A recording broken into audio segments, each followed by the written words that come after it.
Good morning everyone. Welcome to this session of introduction of high-speed Serdes. My name is Koushik 𝗧𝗧. I am from Cadence, Hyderabad. Today I think this is my second session where in the previous session I talked about analog design, I think introduction to analog IC design, and in this session I will be continuing my discussion with respect to high-speed interfaces or Serdes design. Now whatever I will be telling today or whatever I will be showing is mainly targeted for educational purposes. Nothing is that I will be showing is coming from either or Cadence or any other company's intellectual property or confidential information. It's only on my own personal basis that I will be showing today. So thanks to everyone for joining this call. So this session is targeted for mainly students who are currently graduate or postgraduate and pursuing projects or pursuing research in VLSI domain. So VLSI as a whole, right, is a vast domain. And when we talked about analog design, the last session I mentioned what is analog design, how analog design is important in our, how it is kind of like associated with our day-to-day life, what kind of study that we have to do in order to get a career in analog design. And here also in this particular session I will be talking in terms of the not exactly analog design, but it's again a very vast topic. Let's say when we talk about high-speed interface, I will talk about here what exactly is this high-speed interface means and how this high-speed interface, specifically there is a term called Serdes. I will take you through what exactly the Serdes is, and then from there I will also share my understanding or my kind of vision in terms of creating a career or and taking this particular domain as a career objective or career growth perspective, right. I will show how much growth is there in this particular domain and specifically on these high-speed interface designs. So with this, let's get started. I think so when I talked last time, even in the previous session, I said okay, where the analog design is associated with our day-to-day life, and I also talked some applications in analog designs that time, and there I mentioned that okay, data communication or high-speed data communication is one of the field where we generally use design concepts also. Now today if you look at it, we are at a kind of like a we are at a life where we handle or deal with or getting surrounded with several data every time, right, since morning to since we wake up, open our eyes, and even when we are going to sleep. So entire duration we are handling multiple data, high data transfer, right. And then there are some other advanced categories where we are nowadays exposed to. Let's say another thing is kind of like we say neuromorphic computing, or we say it as a quantum computing. So these are again emerging field, or already we are into it, right, where we talked about huge set of data. Mainly there is a term that we generally use every now and then is artificial intelligence, right, and there also we actually are exposed to huge amount of data, and that data needs to be transferred from one device to another device or one medium through a medium, right, from one side to another side through a medium. So that's huge data transfer, data requirement is there, and that we can do. I mean, for that we need a kind of like high speed, medium high speed protocol, high speed support through which we can transfer the data from one side to another side. So now this term called Serdes is that particular technique or technology through which we can do it, and that it can make it possible, right. So if you in this particular place, if you look at this diagram, the diagram is kind of like a conceptual view, conceptual visibility, where we look at, I mean, it's a kind of like a galaxy of data. You can look at it, the dense data transfer. I mean, it's always there. I mean, we are surrounded by this, but we never can visualize this, right? It's beyond our visibility, but data transfer is always there, and high speed data is always going on. Now we have data. Right now we talked about our disk, I mean our memory, devices memory, right? When we talked about our mobile phones, like gigabytes memories, and that is going from gigabytes to terabytes and then from zettabytes. So now this is like huge volumetric data that we have nowadays. We have data available across multiple places, and we need to transfer using cables, wires, interfaces. Now this data, right, is there, and you need to transfer the data through multiple mediums, and these mediums are basically can be a physical medium, right? It can be a wireless medium, it can be an optical medium. So there are multiple mediums through which we transfer the data, and then once we transfer the data, we transfer it in a multiple speed, right? And what it's happening is, when we are transferring in multiple speed, that medium needs to support the speed, and we will see what kind of effect that we can see in that medium, right? And again, if I look at it from the point of view of, let's say, interface, right? As I said, medium and interface, right?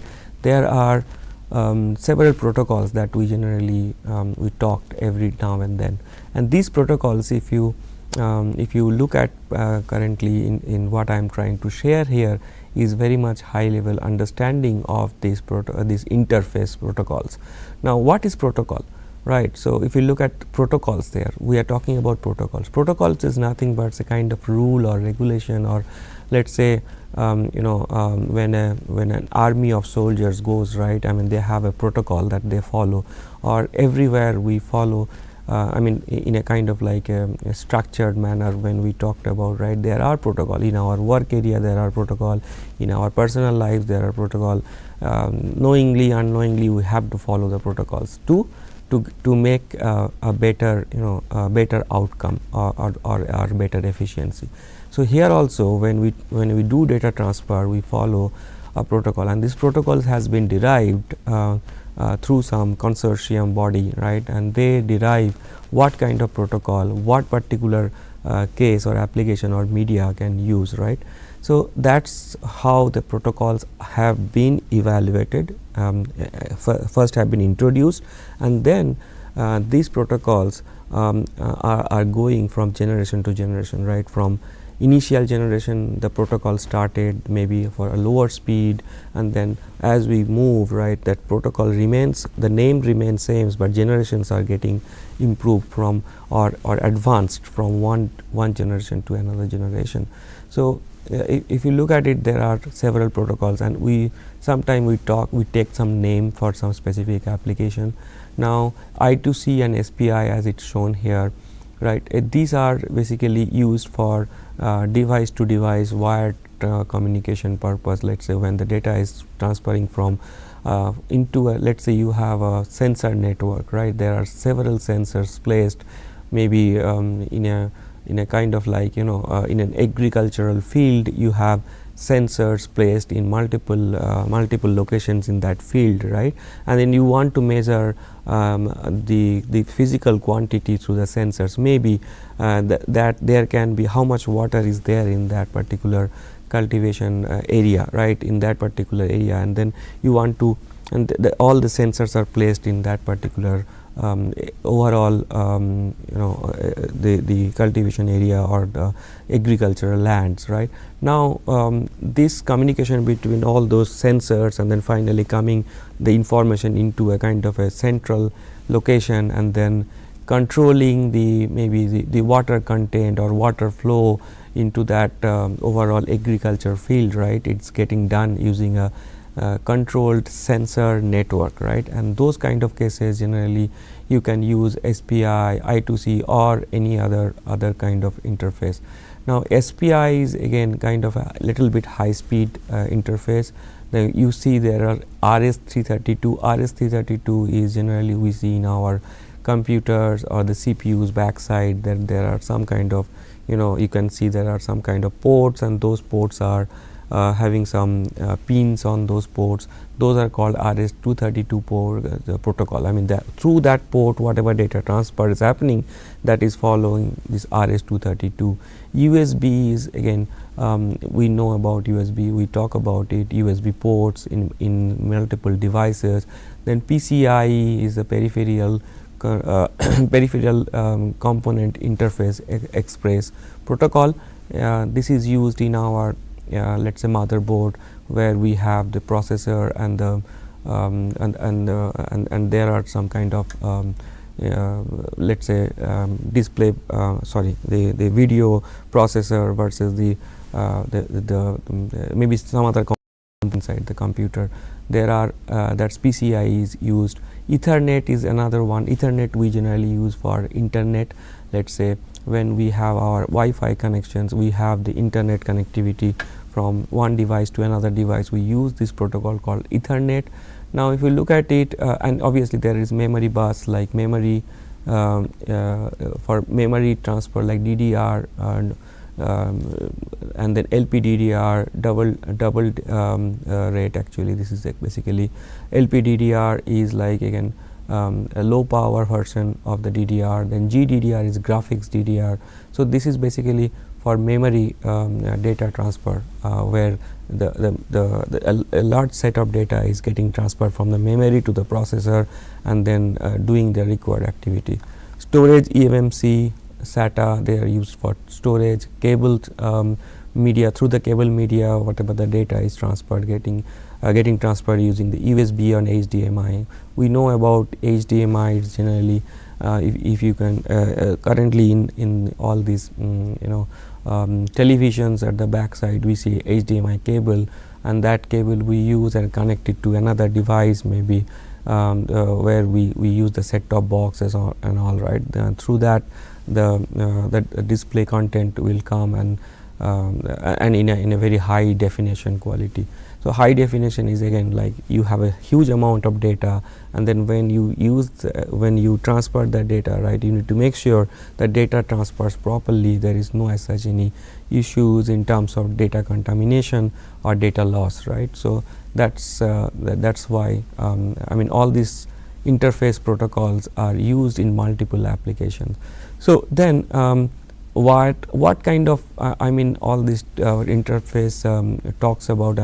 I will in the next slides I will share some of these ideas about what is that interface protocols, right. But again if you look at this particular side right here, computer I/O, this is basically PCIe, and here I have mentioned Gen 1 to Gen 6. Now this is basically these speeds, right. Gen 1 to Gen 6 basically it talks about multiple speed. When we see speed, we talk about GBPS, like gigabits per second data transfer per I mean 1 second it's like 10 to the power 9 single data is getting transferred. 10 to the power 9 it's like 1 million 10 to the power 9 could be 100 million. Yeah, I think that's the thing. So that much of data throughput is going. Now from generation to generation, although the protocol remains PCIe, but it's changing in terms of how the data is getting transferred, right. How fast we can transfer the data using the same media, right. And maybe the media is also changing from generation to generation. It is becoming much more challenging there. So we are trying to make sure that through that medium we are actually sending more and more data without having any data loss or data contamination, right. And that's how these generations are mentioned here. Ethernet also, there are several standard naming conventions here, like 10G base X, 10G base T, 𝗳𝗑 base CX and everything. Now all those things, right, are driven by driven by the media. There are several factors associated with all these namings, right, like 10G means 10 gigasamples, base is a media, and then there are some other terminologies X, Y, and all those names. I think I may not be able to recollect every naming today, but the overall concept is, right, if someone wants to know, I mean, definitely you can have some more detailed study, but the main concept here is it is like a Ethernet protocol, and that particular Ethernet protocol, through that protocol the data is getting transferred from one side to another side, and this specific application is for internet that we use. Okay, so that's the main idea. Now, although I mean it looks to all of us that it's a really huge amount of variations like versions, I mean here I may have added quickly something that came to my mind, but even there are much more. There are many other serial interface protocols that are getting used, maybe there, and please don't go by these numbers. These numbers may not be exactly the one that we use in the industry, but I'm just trying to give you a kind of an idea that how these numbers moves from one generation to another generation. Okay, so if someone wants to have a detailed understanding, please feel free to go through. There are several component materials available in the internet, so and we can look at it. But the bottom line here is, right, all these protocols, right, all this interface, actually we call it as serial interface. Now why it is serial, why we use this term as serial, I will quickly come to it. But again, everything, wherever the data transfer is happening, right, everywhere there is a data coming in one device and the other device. Now this data, as I mentioned in the past, and you have an understanding, okay, what kind of data it is. It's a kind of a digital data, right, that is getting transferred. Now once the data comes to this device, the data is getting converted into an analog processing mode, and then it is getting, whatever the contamination happened, right, we do some kind of processing here to make sure that to take this noise part out. Now again, what is noise, what is signal? Again, that's where we talked about in the past. Now we will also share some of these ideas like SNR, and then bit error rate, and then all those terminologies when we do this interface or when we do the data transfer, right. So once the data is there in this source device, we actually transmit to the receiver through a media, right, and whatever this transfer is happening, this transfer can happen in a parallel way, or this transfer can happen in a serial way also. So there are some advantages and disadvantages for parallel to serial kind of stuff. I will try to give something, but overall the idea here is whenever all these protocols are there, the data is getting transferred from one to the other side, and there is a component called Serdes, and within this transfer, and that Serdes component or that Serdes nomenclature is common. There is no as such any change. It's always like wherever we see data transfer, Serdes is there, right. I mean that concept is coming. Now from that concept, like for analog designers, right, how that Serdes is that concept is connected, right, from an analog design perspective, from a career development perspective is where I'm going to give that understanding. Okay, so let's talk about high speed, right. We say that this session is on high speed serial interface. Let's talk about high speed. What does it mean by high speed? Okay, I think there is a display problem here. This is basically speed. This guy is showing a speed here, it's in black. Now what I am showing here is it's basically year to year, like I mean as we move from 2010 to 2020 and 2030, how the speed, the data speed is actually varying. It starts from 1 gigahertz, then around 2010 when we were there, we were talking about data transfer of 1 gigabits per second. Now 2020 we moved, and we actually have seen multiple applications that talks about 10 gigabits per second. right? And then from 2020 to 2025 and 2030, we are talking now around 100 gigabits per second and more, right? So when we are moving our speed from decades to decades, years to years, right? What exactly is the main challenge? The main challenge comes, like, this is basically a demonstration of the challenge. Like, first, when we talk about 1 Gbps, we have to sample the data, right? We have some time, some additional time here, I mean, for sampling the data. But when we go to the 10 Gbps, the time has been reduced by that ratio, right? 10 times. I mean, it's much more limited, right? In this particular time, we need to make sure the data is properly sampled and processed to the next stage, which is basically a challenging factor, right? Again, once we move from 10 to 100, as likely you can understand that this is even much more challenging, right? From this time to this time, we have even very constrained, very much constrained time period. So earlier we were having enough time, and in this enough time we can do whatever we want, what kind of processing we want, right? But now this particular time is reduced by, let's say, 100 times, right? So in this process also we have to do the same kind of processing what we used to do here. Otherwise we may not be able to reproduce, or may not be able to transfer the data properly from that we used to do in the past, right? So there will be lack, there will be loss of data here, so that the efficiency will not be much. Again, the other part here is, right, when we are transferring data at a lower speed during 2010, right, the power, the system power it used to take was pretty less, right, compared to what we have to do today.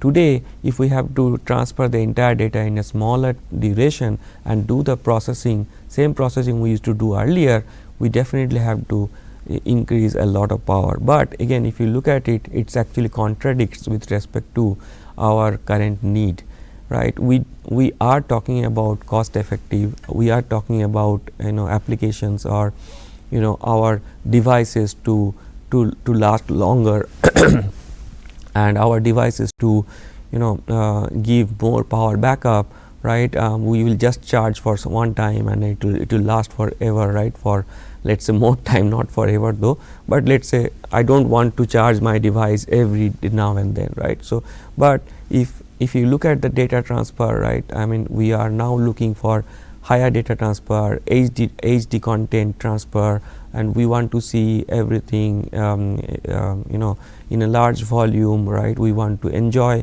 the transmission in a better way. Then we definitely have to make sure that we are doing the processing with less time, as well as with again reduced power, right? Forget about maintaining the same power, we are mainly talking about even reduction in power. So there is a terminology that we talk about every time, is like the figure of merit. Figure of merit in this particular interface design, when we talk about picojoule per bit.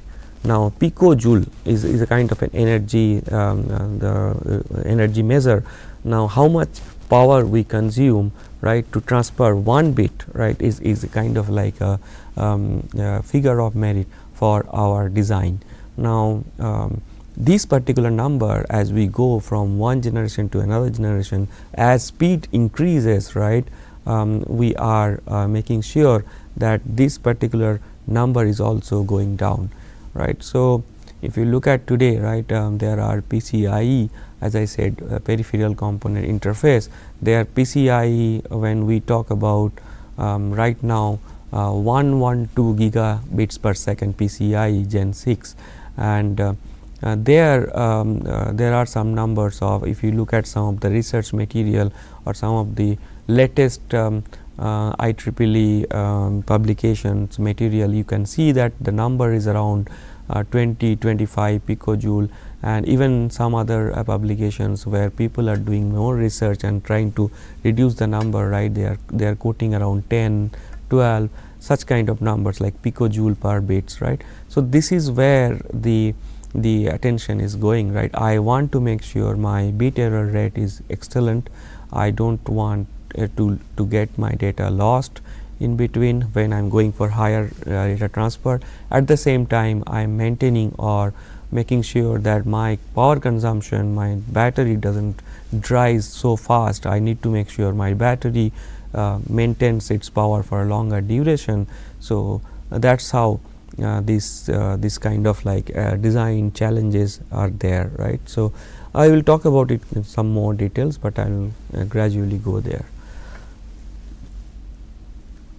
Okay, so as I so far I mentioned, I talked about, I mean, what is an interface, what does it mean by high speed, what exactly all these interfaces are going to, a common term called Serdes. I have not mentioned what is Serdes, but now in the next section I will give you a brief introduction of Serdes.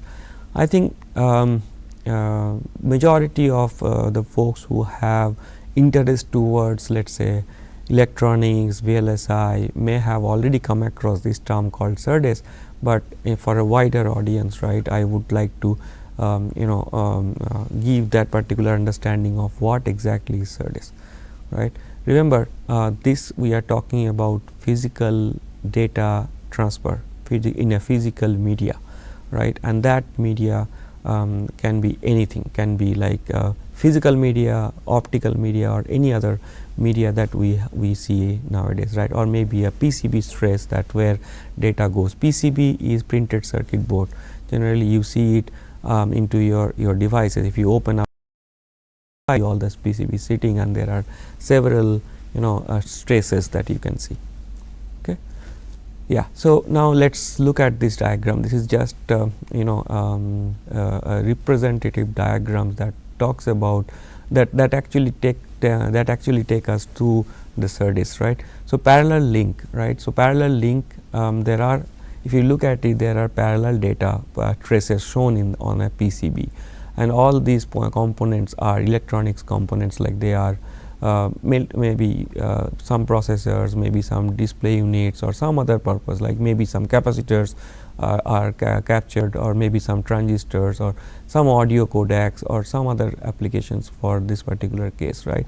Now if you look at this particular diagram, you can see some parallel lines going, right, and all those parallel lines, because of these parallel lines, right, you need a bigger the landscape, right, through and for that bigger landscape you have to develop it for a bigger or higher cost, right. I mean, and then not only just you need to just take these signals, you also need to make sure when you are adding these signals, you need to have shielding across the signals. Otherwise the signals, if it flows in high speed, they will actually disturb each other. They will try to talk to them very frequently, and generally there is a term called crosstalk. So crosstalk is definitely one issue if we have all these things running in parallel. Now if you look at this particular server rack, right, the server rack generally we see in data centers, right, several servers are placed and they are connected at the back side of it, right. And if you look at it, it gives us some kind of initial impression that, oh, what a cluttered way that this is added, right. But I don't think there is a better way to handle this in this particular arrangement. I mean, definitely, although it looks cluttered, it looks complex, it is the thing it is, right. So what we can do to make it much more cost effective, much more easy to handle, much more where you can get the throughput better, right. So that's how, if you look at it, right, from there, if you look at this particular diagram, it gives a kind of like a better impression. Earlier it was cluttered, earlier it was very busy, and now it is much more content, much more clean, right? Both, like the PCB stress, you talk about the PCB stress or you talk about this server rack, right? So how it is getting done properly, getting in this way, it's basically coming into a serial manner, right? So this is basically clean, simple and cost effective, right? So what is the point here? The point here is, once we have everything in parallel, the data is transferring in parallel. What we have done is we have taken all the parallel data and then put it into a single line. So that means we are making the parallel things into serial.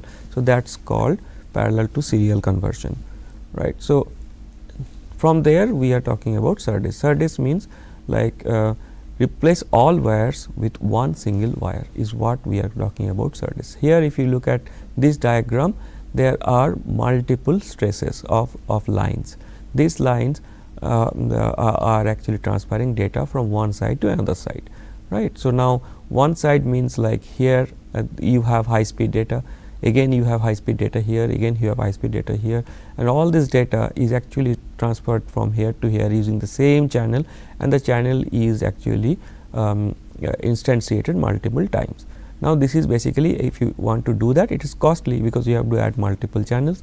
At the same time, there are high speed data flowing in these channels, and that will do some kind of crosstalk between the channels, and that crosstalk will impact the error, bit error rate. It will impact a lot of quality factors. So this is not the correct way to transfer data for high speed, right? Maybe in the previous earlier, right, when we were having a lower speed data, maybe some up to maybe some few megahertz, these were not that critical in terms of quality of data transfer.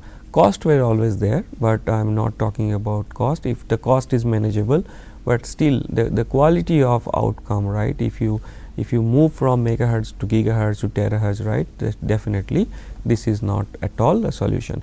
So that's where the Serdes has been introduced long back, right? I mean, this Serdes is not new. This Serdes introduction happened like, let's say, around 90s, 90s, 60s, 70s, 80s time frame. People started introducing Serdes in all these interface data transfer, right? So when we talk about Serdes, right, it is again the data which are in the parallel form in the transmitting device are getting converted into serial form into the channel, and then from the channel it's going to the other side. Now how to do that? I mean, this is very easy to say, okay, we are putting it into a single channel and then transferring into the other side and again reproducing in the other side, right?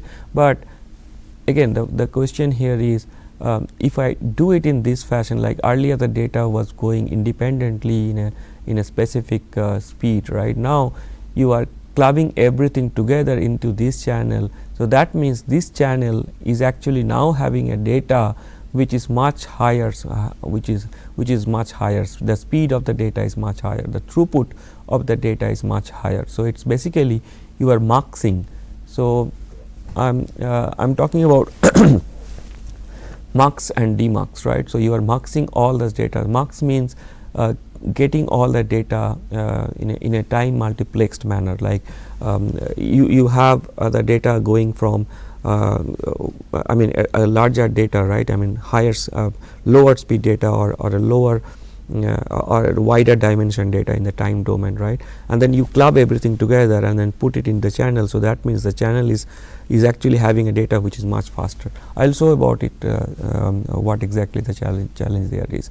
So although we are addressing one challenge here, we are also talking about another challenge here, right? So in this way we are reducing cost, we are using a single channel, but at the same time we are introducing many other challenges that we have to address to make it happen, right? So we'll talk about those challenges, and then we'll also see how those challenges we can take care.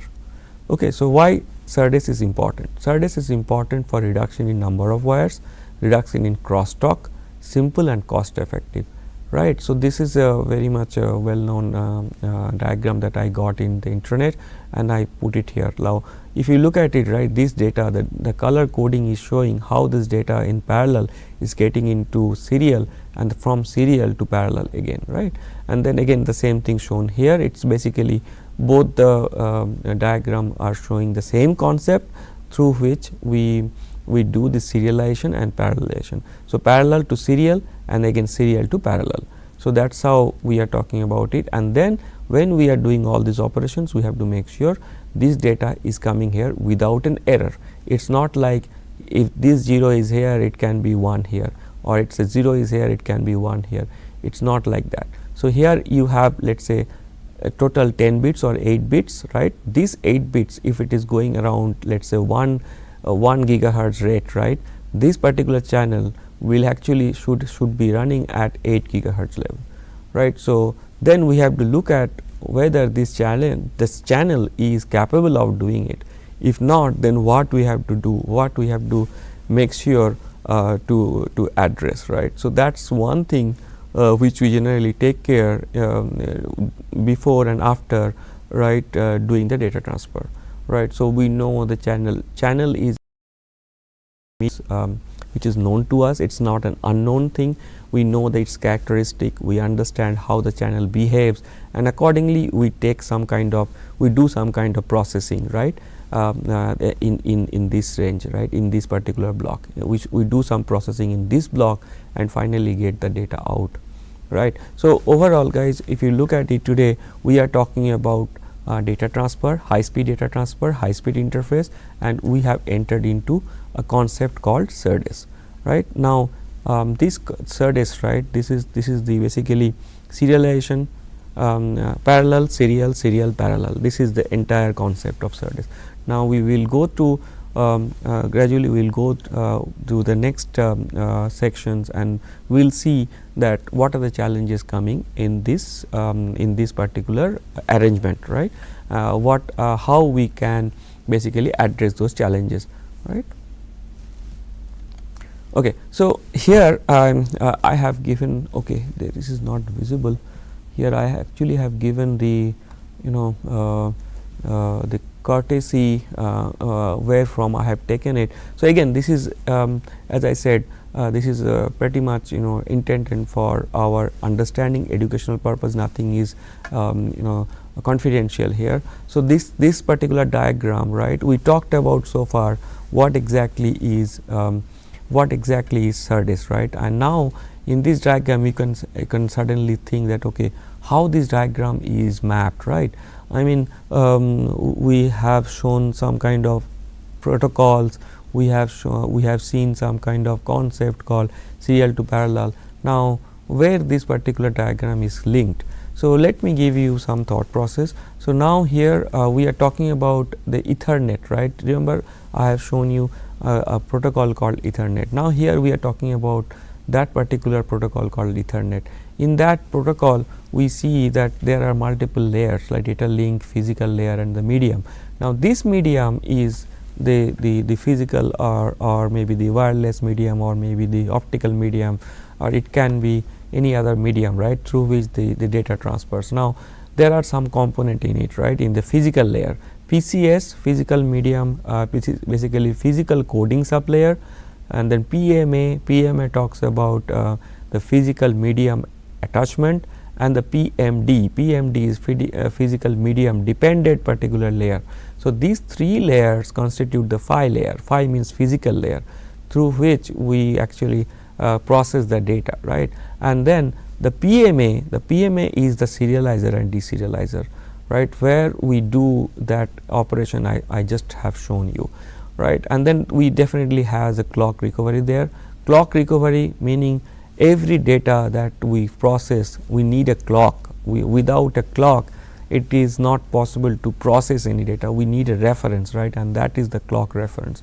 So we need a clock. So but then when we transfer the data, we don't transfer clock, right. So we need some kind of concept called clock recovery. From the data we transfer the data, the receiver receives the data, it actually creates a clock from that particular data.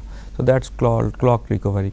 Now in this, but that when it is Serdes is connected to in this particular level, which is PMA, and then PCS and PMD. So, PCS and PMD, they are basically they are again they are also the hardware kind of stuff, but I think they are getting done using the digital way, right. It is like you have either processors, or you have the FPGA and all, right. So, then this particular place we will talk about more on this PMA, where we have the circuits.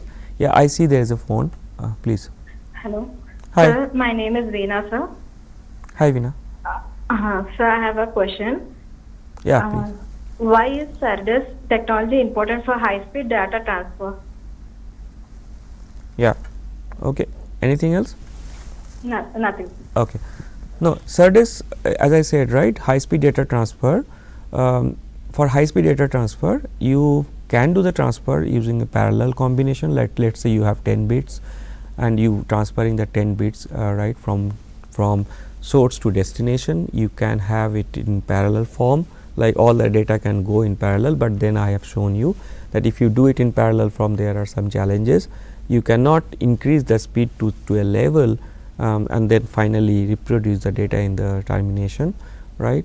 So, there the concept is coming called Serdes, where you are converting the parallel data into serial form and then transferring the data in the medium in a serial form, right, which is much more cost effective, which is much more manageable, and there are not much impact with respect to multiple noise factors, right, for the parallel arrangement, right, and then it will again go back to parallel. So, parallel, serial, parallel, that is where the Serdes is coming, right. So, that is why Serdes is very important in high speed data transfer, right. So, it is like data transfer is always happening, but you are actually doing that transfer through a kind of like a Serdes arrangement. Okay. Okay, thanks for this question. This is good question. So, some part of it will be answered here as well. So, if you look at it, right, basic architecture of Serdes. So, first parallel data in and serial data out, which is serialization, right. So, this is the parallel data, and then I am actually making it serialization. Then serial data in and parallel data out, serial data in this side and parallel data out. So, if you look at it, our main intention is whatever data I am getting here needs to be properly reproduced here and without an error, right, and that is how we have to do some of the processing in this part, some of the processing in this part, knowing that we know a known channel, right. Definitely we need to know what is the channel through which we are transferring the data.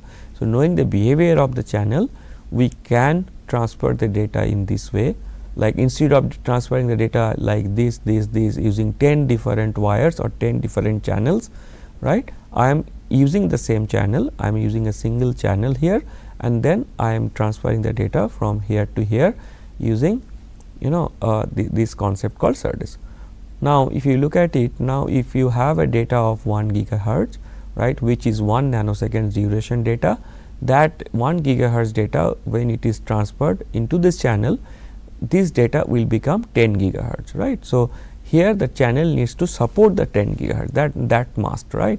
When I am saying support, that means channel, when the data is flowing through the channel, I mean, let us say in that particular duration of 100 picosecond, it will take some time, right. I mean, the energy transfer through the channel, and the channel will have its own resistance. Consider this as a kind of like water flowing through a pipe, right. So, as the water goes from this side from the source to the destination, the speed of the water flow will be reduced, right, and that means there is a kind of like a resistance coming from the channel, right, and again that resistance in this case, right, will again be frequency dependent, right. It is a kind of like the channel is a physical media, it has its capacitive inductance, it has its resistance and all, right. So, because of all those components, the channel has its own behavior. So, that is known, we know that channel behavior, it is not like we do not know. So, knowing the channel behavior, knowing the issue coming from the channel, we need to handle it such a way that the data at the left should be reproduced at the right properly. Okay.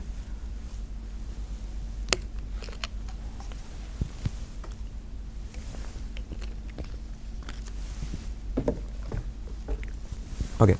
Now, challenges in design. So, let us now talk about challenges in design, right. So, we talked about so far. Let's go back a little bit just to make sure that we are not missing anything. So, we have so far seen the speed. What does it mean by speed? What does it mean by parallel interface to serialization?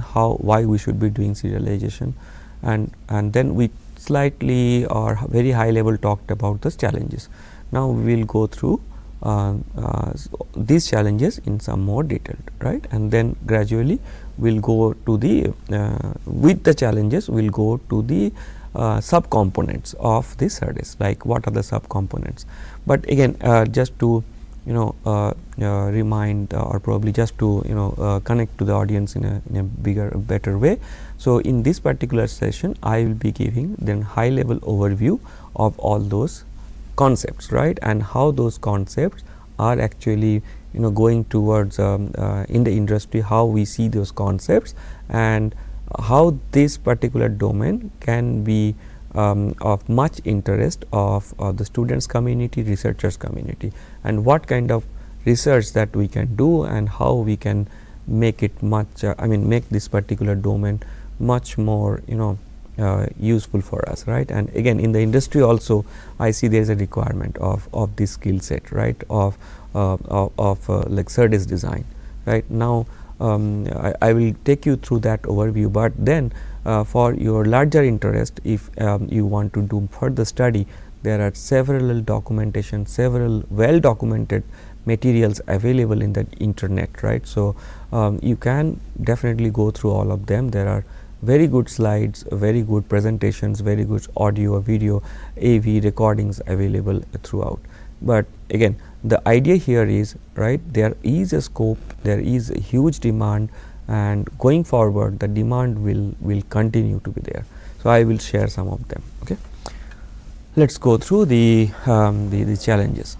Okay. So, when we talk about VLSI, we talk about fabrication in silicon, correct. So, in the previous discussion I have shared with you the challenges that is coming in fabrication, silicon fabrication, and then especially in the analog side or maybe some part of the digital side, right. So, when we talk about fabrication, we fabricate devices, means transistors.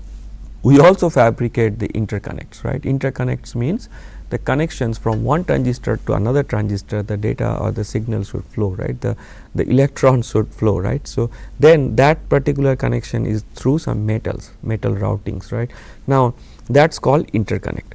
Now, once we move from one technology to another technology, as we go, the technology shrinks, right. Why technology shrinks? Technology shrinks to accommodate more devices, more functionality, right, into the same landscape, right. So, it's now we are talking about 2D to 3D.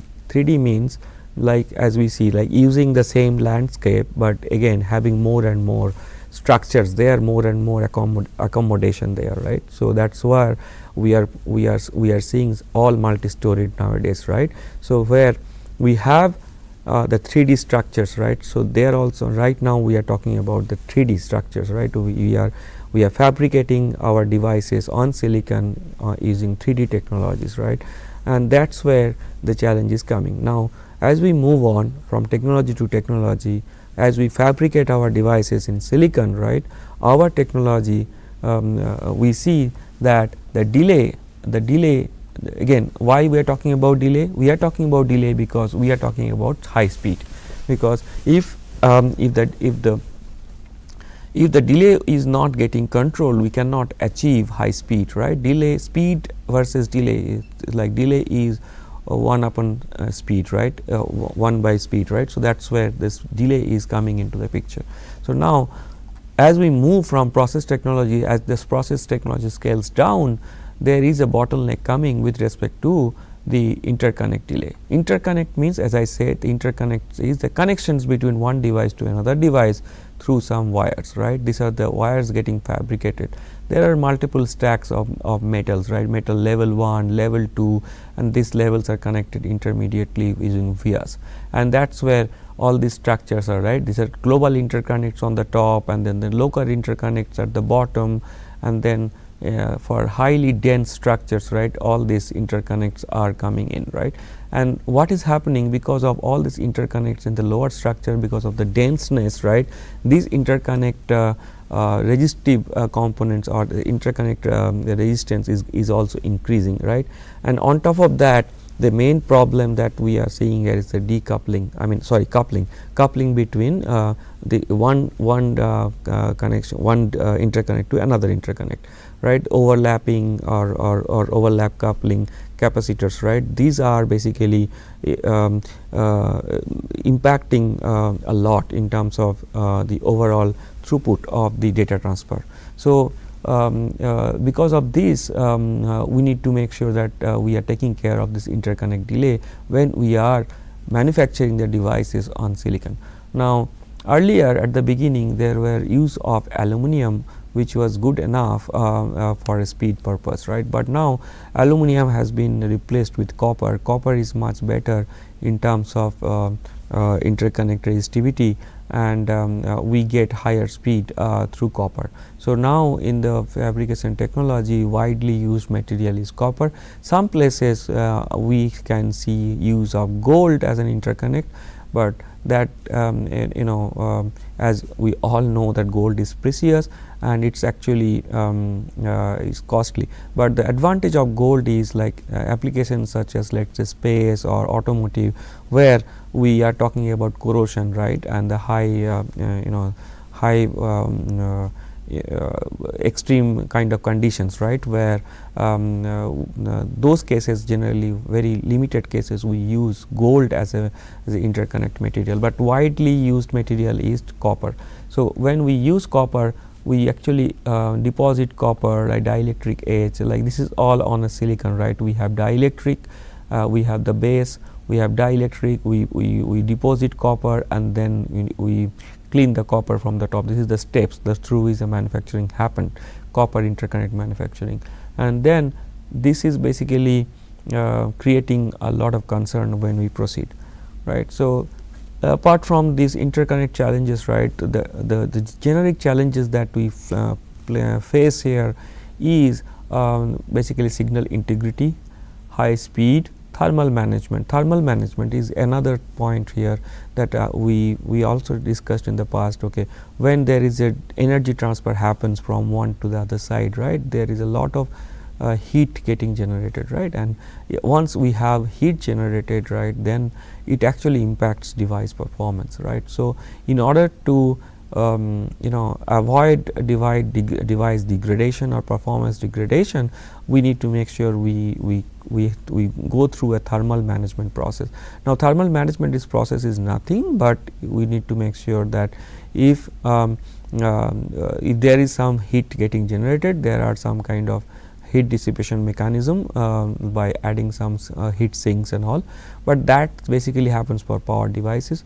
For high speed also, we make sure that in some cases, right, when the device is under heat, we do some kind of pre-analysis through simulations, right. We check whether it is degraded, the device performance is degraded for longer term. We keep the device in high temperature, 125 C. I mean, the grade of temperature, industry grade, is -40 C to -40 C to -40 degree centigrade to 125 degree centigrade. So, we keep the device under stress, right, at 125 for longer duration. It is basically a machine based simulations we run in our setup, and then we see if it is performing well, right. Those are called our reliability checks or thermal management. Okay, so, power efficiency, material constraint, and capability of those devices, whether the devices can support that much of speed, right. So, that is called capability. Now, signal challenges in Serdes design, signal integrity issues. Right? Remember when we talked about Serdes, we talked about doing some kind of processing in the transmitter, in the receiver, right? So this processing that we do, definitely there are some reason, right, to do that processing. One of the reason is signal integrity. So we need to make sure we are taking care of the signal integrity. This particular diagram, if you can see, there are multiple issues coming, right? Signal with integrated integrity issues, like this is basically coming from multiple coupling. As I said, if there are high speed signals going side by side, there will be crosstalk impact, right? So that's here shown here. That means you have a signal frequency here. This is the base signal frequency, is the base band, and on top of it you have another signal component coming here, right? This signal component is nothing but coming from the high frequency components, high frequency signals following in the channel, right? In the design also. So this basically is causing some kind of distortion in the signal. Here you can see the impedance mismatch, right? Let's say this is your signal which is coming to the channel from the transmitter to the channel, and the channel and transmitter, they are not matched in terms of impedance. So what will happen there will be a kind of like degradation of the signal amplitude, and that will definitely cause an issue, right? We will not be able to reproduce the signal. On top of this particular signal, there will be some additional noise, right?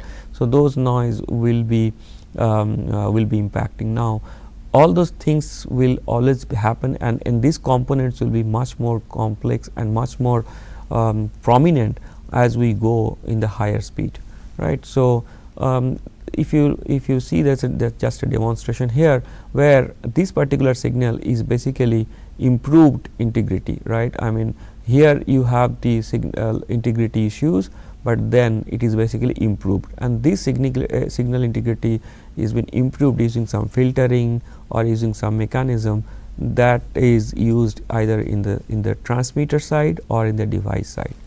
Okay, signal degradation, loss of signal quality, right? And then crosstalk and EMI, electromagnetic interference, right? And then impedance mismatch. So these are the main reason through which we see a lot of signal quality degradation, right? Here you see an oscilloscope, right? When you put it into an oscilloscope, you try to measure the output of your channel. So data is coming here, the data is going through the channel, and then you take that output, or maybe you take the input of the transmitter also to the oscilloscope, put it into using some kind of wires into the oscilloscope, and you see this kind of continuous disturbing signals, right? So this is nothing but all those components are getting into it, right? But a clean signal should be very much single frequency signal. Hi. Sir, good morning, sir. Morning. I'm Poonam from sir. Hi, Poonam. Sir, I have some doubts, sir. Sure. Sir, how does Serdes reduce the complexity and the cost of parallel data transmission? I'm sorry, your first part was not clear. If you don't mind, can you repeat? Sir, how does Serdes reduce the complexity How does? and the cost of parallel data transmission? If I got it properly, you are saying how Serdes reduce complexity and Yes, sir. okay, how Serdes reduce complexity and cost, right? Yes. Yeah, I think yeah, that's a good question. Thank you.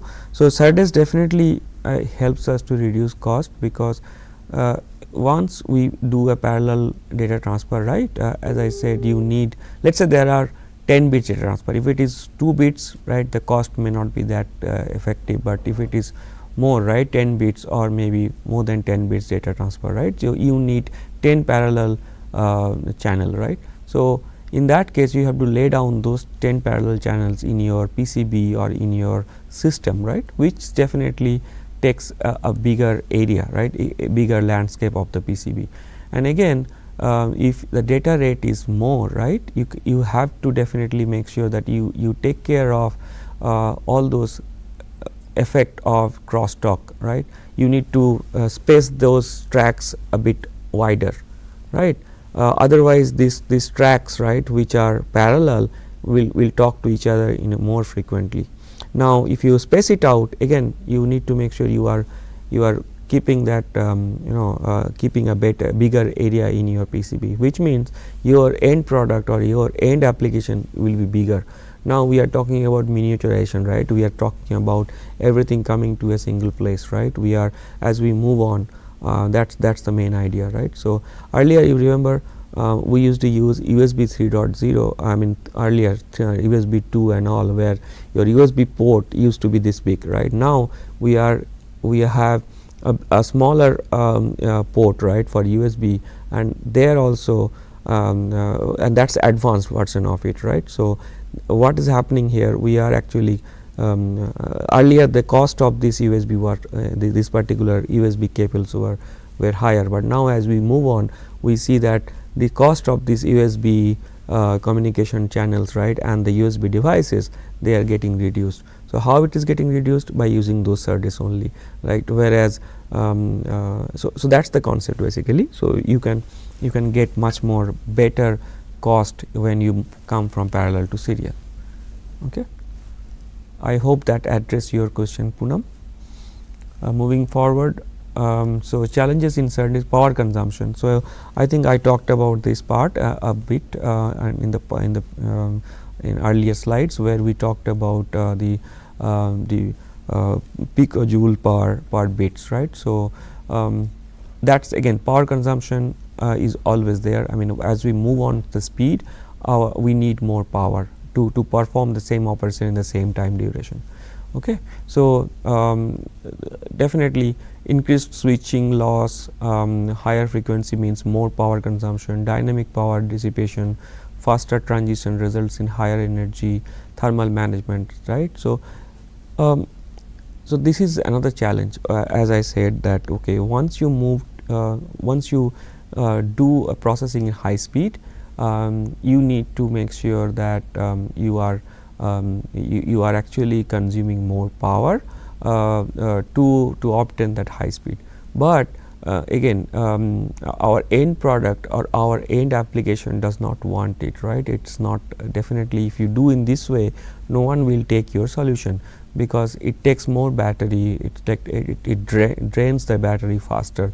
So you have to, although you are working in a high speed domain, high speed application, you need to make sure your design is structured such a way that your overall power is lowered, right. It's getting down.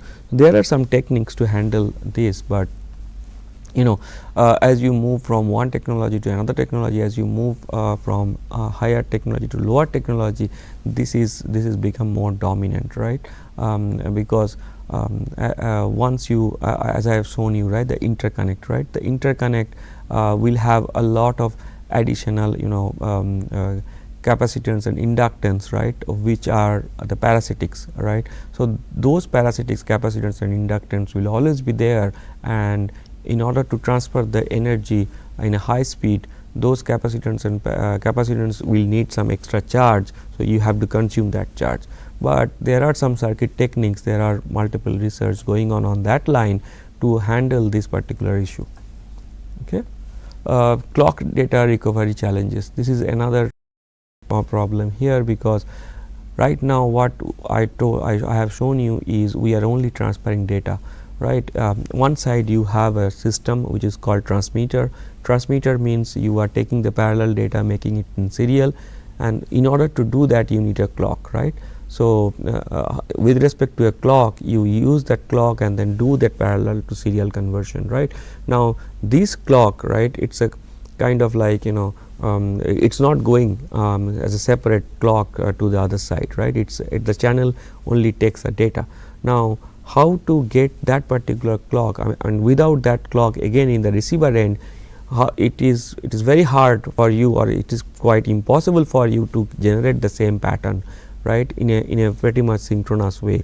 There cannot be much latency, there cannot be much issues. yeah, so this particular clock, right, you need to generate at the receiver and make sure that the clock phases, right, are in sync with the data. Right now, there are some requirements for these clocks, right, clock jitters, right, requirement in the transmitter, jitter requirement in the receiver. So all those challenges are coming in place. So generally, in the transmitter we use concept called PLL. PLL is the phase lock loop to create this clock, right. Again, in the receiver we use CDR, clock data recovery, kind of like an arrangement there. So again, that's a analog and digital combination of circuits, right, that we generally design, and there is a huge challenge there. I mean, as we move from from lower speed to higher speed, right now if we are looking at 112 gig or 112 or 224 gig Serdes, right, 224 PCI Gen 6, Gen 6, 7 kind of Serdes, right, there we need to create that data. From the data we have to create the clock. So there are very stringent, very tight requirement of clock and its jitter components, right. Now we are talking about signals or data in picoseconds, right. Earlier it was nanoseconds, now it is like less than 1 picoseconds, right. So within that less than 1 picosecond you have additional components called interconnect, right. So you have to take care of interconnect delays, interconnect coupling factors, and then you have to take care of the other factor called the noise coupling from supply, noise coupling from the multiple other sources, right, and then you have to make sure you reproduce the clock properly at the right side or at the transmitter or receiver side. Okay, so these are the challenges, right, that we are seeing. Design, simulation and testing. So there are challenges related to simulation and testing. We do signal integrity analysis, jitter and noise measurement, bit error rate estimation, eye mask compliance. Now within the during the design cycle we actually make sure that we have all this testing incorporated, which is like BIST, built-in self-test. This is a very generic term. I mean, generally this is there since longer. We do incorporate BIST pattern, built-in self-test pattern into the design, and check the after the production or after manufacturing how the design has come up with respect to the design throughput. EMI, electromagnetic interference, right. We use eye diagram to measure the signal quality. We use FPGA to do some kind of prototyping of the phi. We do signal integrity analysis. When we do signal integrity analysis in our design, we make sure that we take care of some of the coupling constraints. We cover, we model the coupling constraints properly from PCB, from the packaging, right. So those are the so again let me try to give you some understanding in terms of packaging, right. So when we have the device in a PCB or somewhere, it is encapsulated in a package, right. It's not a bare die.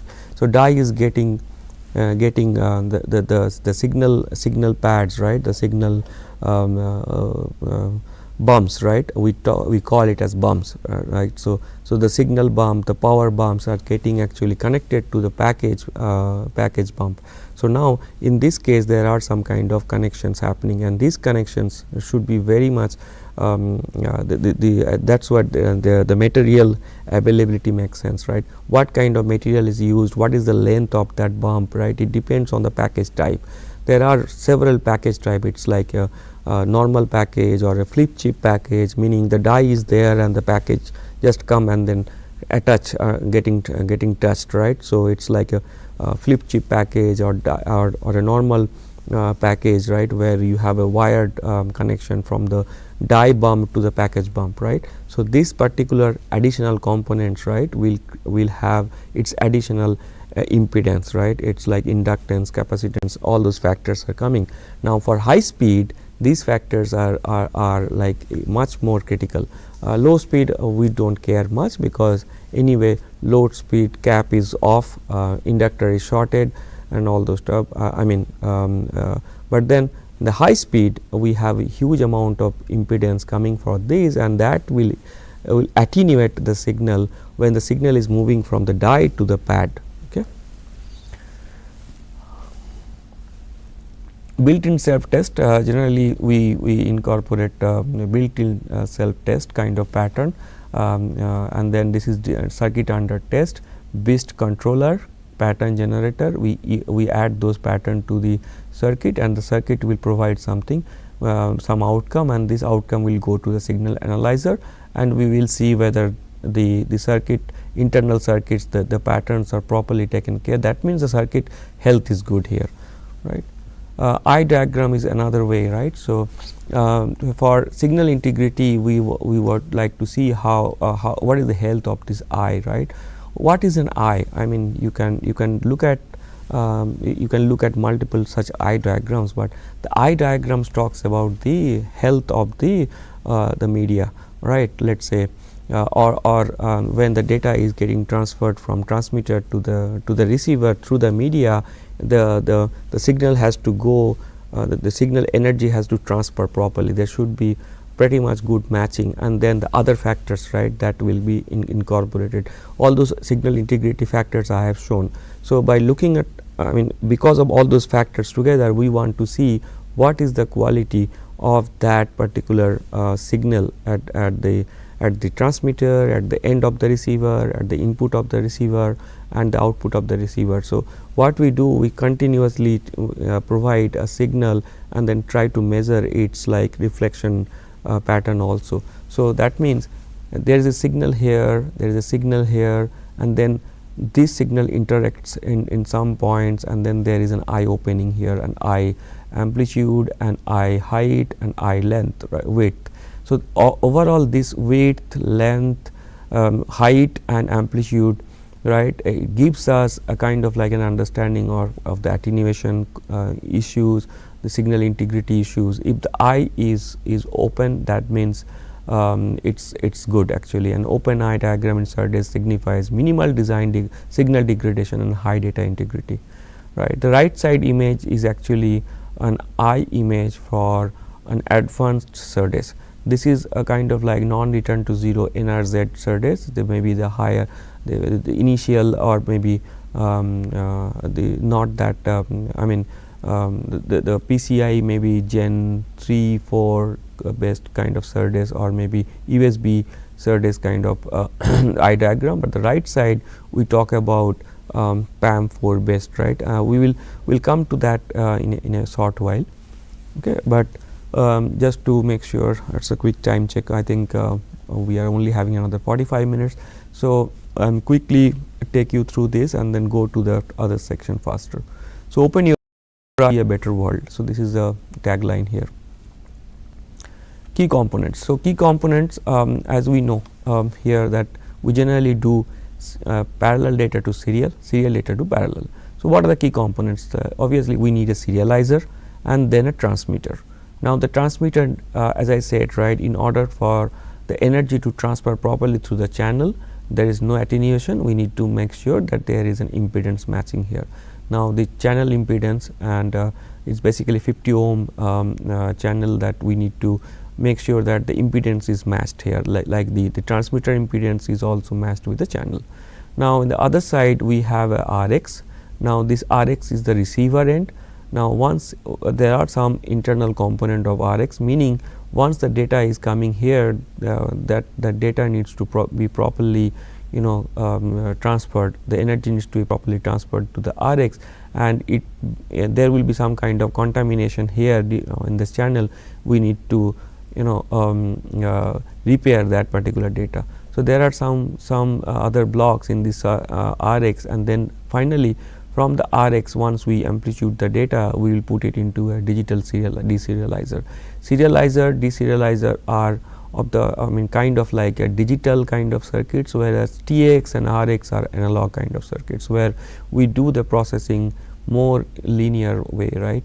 and there is a reference clock. Definitely we need a reference clock to do these parallel to serial combinations, and that reference clock is going through the PLL, where that output is actually transferred to the TX and the serializer. Now the clock is not propagating from here to here, so we need a CDR to regenerate the clock from the data, and that's how this is coming. The RX output is coming to the CDR. There is a feedback, and then that is again going to the RX, right? And then the output of this CDR is going to the deserializer. Okay, so that's continuous adaptive feedback through which the phase of the data and clock is getting aligned, and as soon as they are aligned, it is locked. Okay. So again, key components, it's like feed forward equalizer, challenge design. Like we need a kind of like a feed forward equalizer in the TX just to make sure that we are taking care of the loss in the channel, right? So again, then this one is input channel full swing, and there is no noise. That's what it is. Now with this particular noise addition and the channel degradation, we see that there will be a kind of like obviously this particular signal, there are a lot of noise injected and there is a distortion in the signal, right? If you look at it, this one will never become one, it will be a lot of noise here. Again, this is double one is there, but again it is not fully double one. It's very difficult for you to recognize whether it's 1 or something else, right? So it's very difficult once you have all those channel attenuation, all the other components, right? Loss in channel amplitude, right? Channel noise and everything will come, and finally you have to get this output, right? There's a phone, yeah. Hello, can you hear me? Yes, I can. Yeah. So my question is involved. Correct? Venkatesh, your voice is not clear. Yeah. Now, sir. Yeah, please try. Yeah. Okay. So my question is how to build a self-test BIST technique in helping validating the Serdes performance. How to build BIST technique to? Yes, help in validating the Serdes performance. Serdes performance. Yes, sir. Okay, so you want a BIST that will give you performance, like how the Serdes is performing, right? As per my knowledge, I think I still have to go back and look at it, but BIST is basically used to give you an understanding not of the overall performance parameter, but will give you some kind of critical. Let's say you want to check how is your a synchronizer working, right? So you can check that part. Maybe there are some techniques through which you can understand Serdes effectiveness, right? But I think today I do not have something to share with you. Maybe I can look at it, but as of the BIST technique is to understand, okay, how much is your the patterns are getting generated. It will give you some kind of, definitely some kind of idea about the effectiveness or the quality, but there will be some kind of BIST techniques also. There are several BIST techniques, but right now I do not have anything to share with you. Okay, I can check and then look at it, whether any BIST is there that can give you any Serdes effectiveness, right? There will be definitely something, but we need to check that. Okay, so key components of a Serdes system, like as I said, there are input latch, encoder, parallel to serial, differential, like here the differential driver, right? So differential driver is like the output is differential here. It is a single data, it can be a CMOS data, input latch, encoder, all of this data, all of these blocks are working on a PLL. Now PLL is again analog, maybe some PLLs are fractional PLL, right, depending on the input clock and the clock requirement for this TX driver, right. Generally this PLLs is derived. There are multiple PLLs also depending on multiple requirement like LC, or RC PLL and all those stuff. So there is a bigger requirement of PLL, right. So and it's very critical. Encoder parallel to serial, all of these are happening with respect to this clock and then the driver.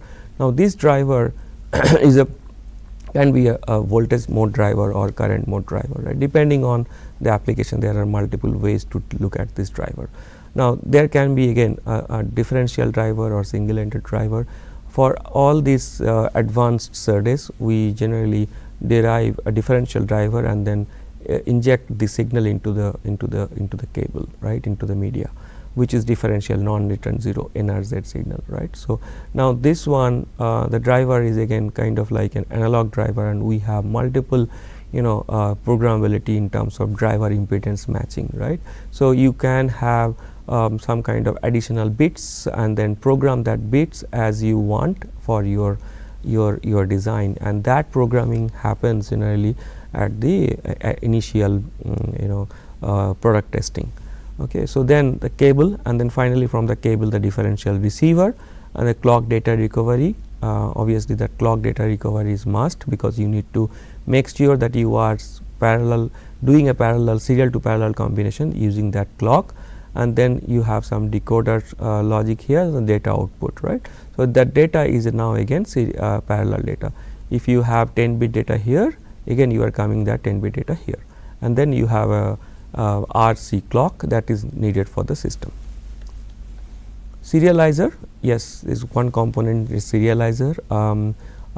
In this component we have serialization, like all this data into a serial data, and then there are some there are different way to do the serialization using even and odd kind of arrangement, right, and you definitely have a bit clock to do that, and this is your overall serial data.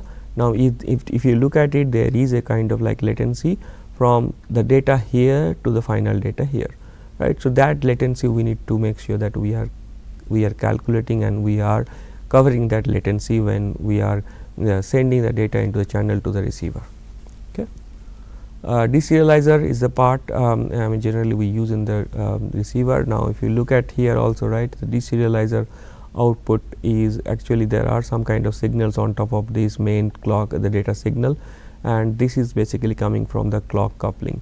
So, then this coupling also we can reduce by some mechanism. Clock data recovery, I already talked about it, and for further I think we can refer to, there are multiple references available, we can go through it. Clock generation circuit, again PLL is generally we used across the board to do this the clock phase alignment, the clock generation.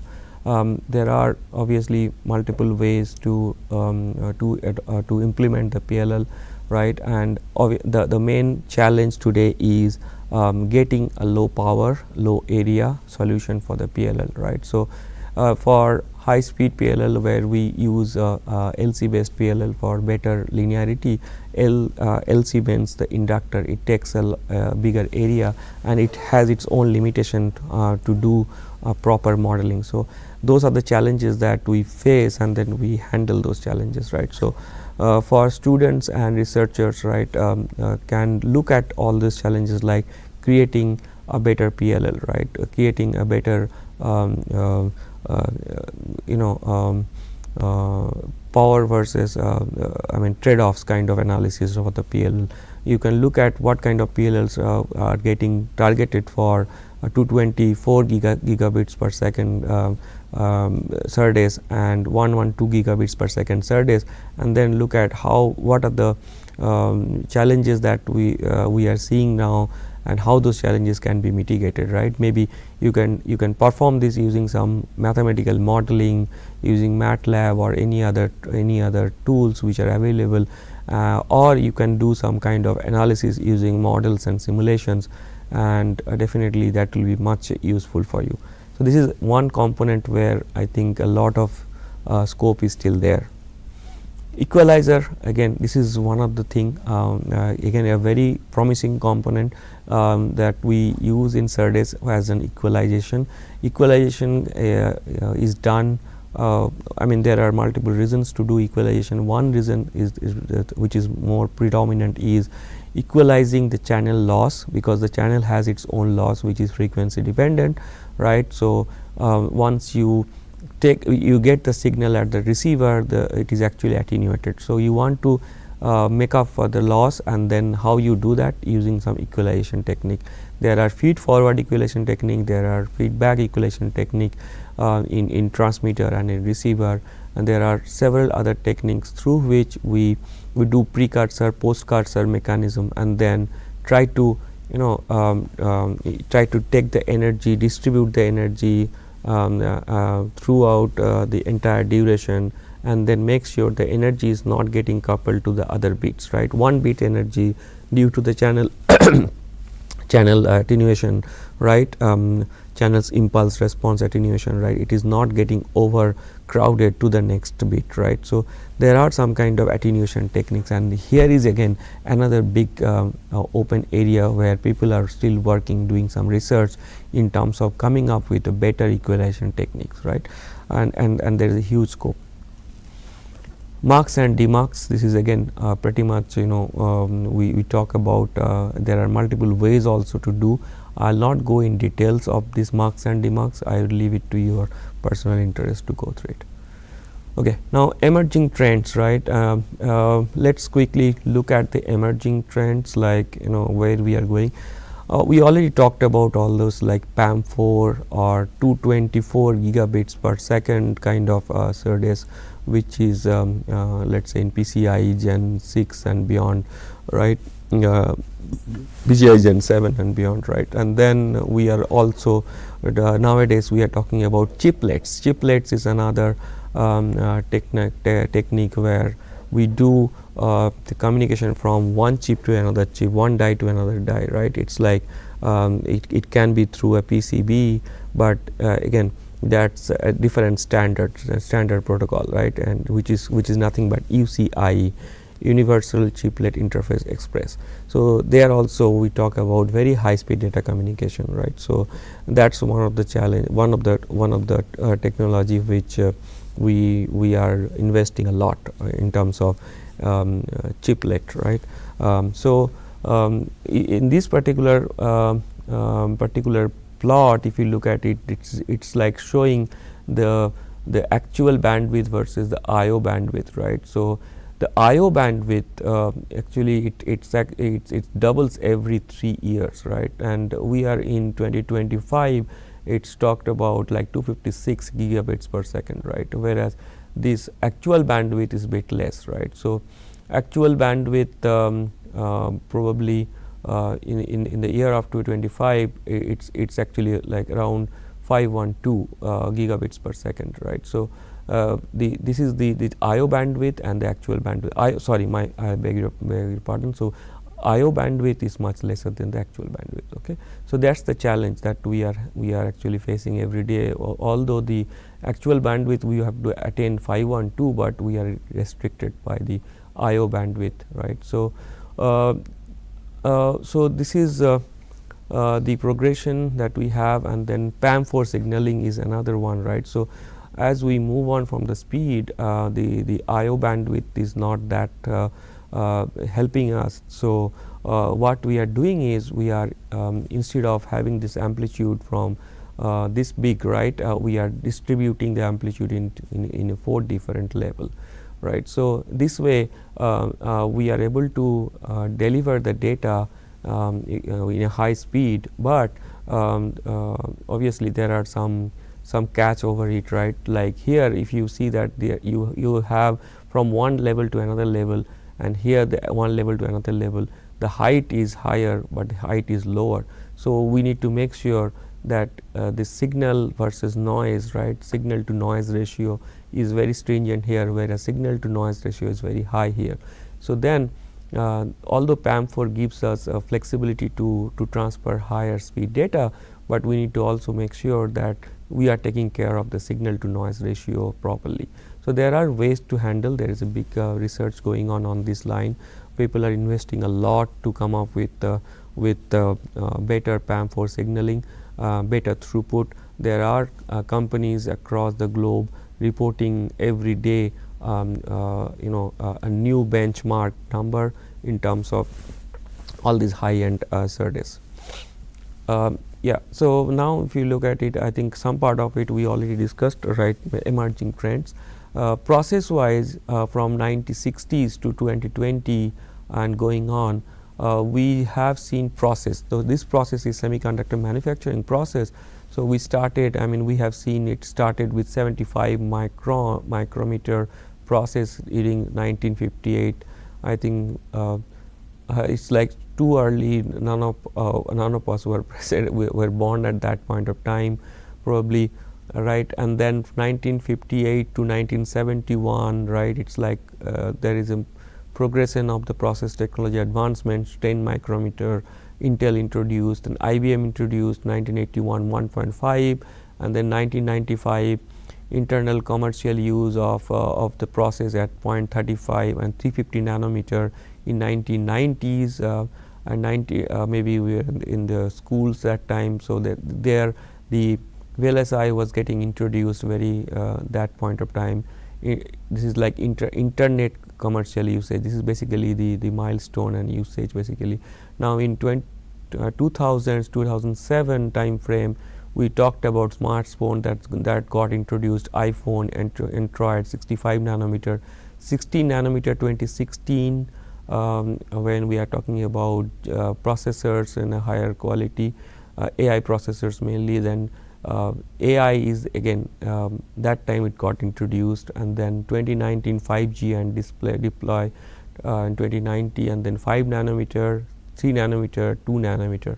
Right now in the industry, the focus is on all those technology nodes at the lower, I mean around 2 nanometer, 3 nanometer, 5, 7, 16, all those nanometer technologies we are right now designing. And in terms of the progression wise, like consumer electronics, PC internet, smartphone, and then now we are talking about AI and IoT, where we are dealing with high speed and high set of data, high volume of data, right? And then speed wise, as we see today, we are moving to 112 gigs to 224, and then 400 gigabits per second, and that will continue to evolve as we move on, right? Maybe 2030, 2050. I have no projection as such, but maybe someone who is more interested can look at. There may be some projection already made for 2050. Yeah, role of Serdes in neuromorphic computing. I just wanted to make sure. I mean, I just wanted to mention it that neuromorphic computing is basically, the way human brain works, right? And then there is a huge demand and huge research that is happening in this area, and there are need of Serdes obviously there. And what kind of Serdes and what Serdes is getting used, that's a field where we can invest. We can definitely study further and look at it. And then second one would be in terms of quantum communication, right? Again, quantum communication is one field. Let's say big data, AI, and there are many other components, right?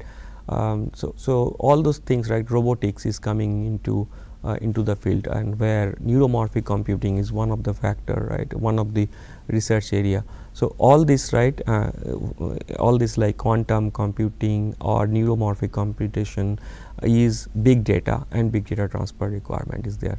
You need to do a quick analysis of data, of huge data, into a very quick time, and that needs a high speed processor, high speed data communication. So the interface needs to support it, and we need to be very accurate in terms of the interface, right? So so that is the main challenge, right? So how to handle this high speed and how to take care of all the errors that are coming because of the high speed communication, right? There are multiple factors we talked about today, and how we are taking care of them, right? So by considering all of this, right, in summary, innovative approaches to signal processing and modulation technique is definitely is the main focus today. Balancing power and performance, this is again on a kind of like a trade-off is applicable everywhere, for the speed and reliability. Innovative packaging and thermal management solutions, that is another field that people are now focusing on. Ensuring signal integrity, signal degradation, crosstalks, avoiding all of them, how to minimize them, right? We know that there are issues, how to minimize, scalability and future technology. I'll just take but let me complete this summary. I know there is a question, just give me 1 minute, I'll just quickly complete this one. Scalability for future technology, quantum and neuromorphic system requires for forward thinking and adaptability and reduce latency, right? This is essential for applications like high frequency trading and autonomous vehicles, right? This is the focus on Serdes mainly for high speed interfaces, and then we can actually look at all those lines. Yeah, proceed please. Hi sir, good morning sir. Yeah, morning. Suggest me some topics on high speed interface for technical round in interviews. Okay, that's good. I can definitely share with you. So when we go to, let's say, interview, right, on high speed interface, right, it depends on your exposure. Let's say, have you done some work on this high speed interface? Have you covered any course work, or have you done any kind of project? Let's say you have designed some module of a PLL, right? So the question of that interview, on that interview, will be on that particular line, and definitely the interviewers will ask the PLL you designed, right, for which application you have designed, right, and that gives a better perspective that okay, you have a better overall idea where the PLL is used and how, what are the critical factors for the PLL that you want to achieve, what is the glitch, the jitters, right, sorry, not glitch but the jitter numbers, right, that you are targeting for which application, right. So let's say in that way you can think of it, right. Let's say interviewers can ask any question. It's such a vast field, right, it can be anything, but it depends on your interest. If something is there in your resume on this particular line, the questions will be on this particular line, means on the Serdes particular domain, right, the questions will be related to that only, right. You can also work on a synchronizer design, right. So synchronizer is pretty much needed, or you can design on a CDR, right. There are multiple components in the CDR. You can also design your project can be on a AFE, right, which is analog front end, analog feed forward equalization, right, for the receiver. So there are multiple components. There are inductors usage in the AFE for peaking and all, right. So you can replace the inductor with an active device, right. That's actually area saving, right. So in that way you can show some kind of advancement, right, some kind of benefits that from some available design to your proposed design. So then the questions on the interview will be on that line. It will not be any other thing, right. So to answer your question, what you said, like you are appearing in an interview and you are want to prepare for Serdes, right. So you need to concentrate on some specific domain, specific block, right, and then understand where the block is used, why the block is used, what are the multiple parameters for the blocks that will be related to the overall Serdes, and then do some work there and then go to the interview. Okay. Right. So this is the final touch in today's discussion. It's like in the realm of advanced electronics, every circuit you design, every challenge you overcome brings you to one step closer to the shaping the world for tomorrow. So this is basically a tagline that you can use. So what I can tell, I may be going back to my previous answer that I have given you, is that there is a huge opportunity in this particular line and creating skill set for Serdes design. That skill set can be in terms of digital skill set, maybe digital means there are multiple RTL design or maybe digital verification or maybe there are some other techniques that is used in Serdes, right, like modeling and analog techniques also, where we talked about it, right, like PLL or AFE or transmitter or any other components in the clocking.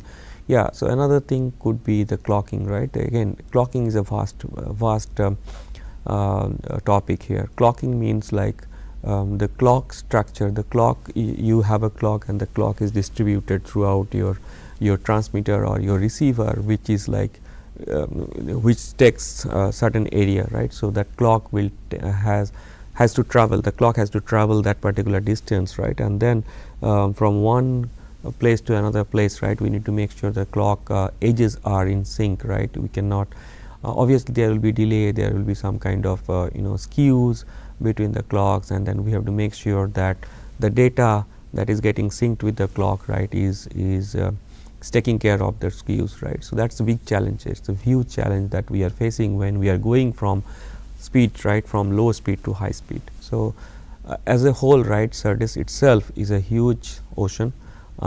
We definitely the idea is to share some high level understanding, very niche understanding, although it is not possible in 1 hour or 2 hours to cover them, or maybe it takes hours and hours to cover, right.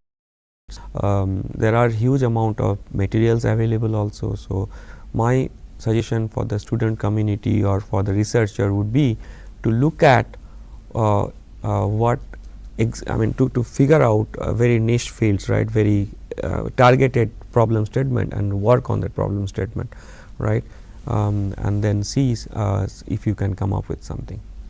Okay. Any other questions? I'm fine now.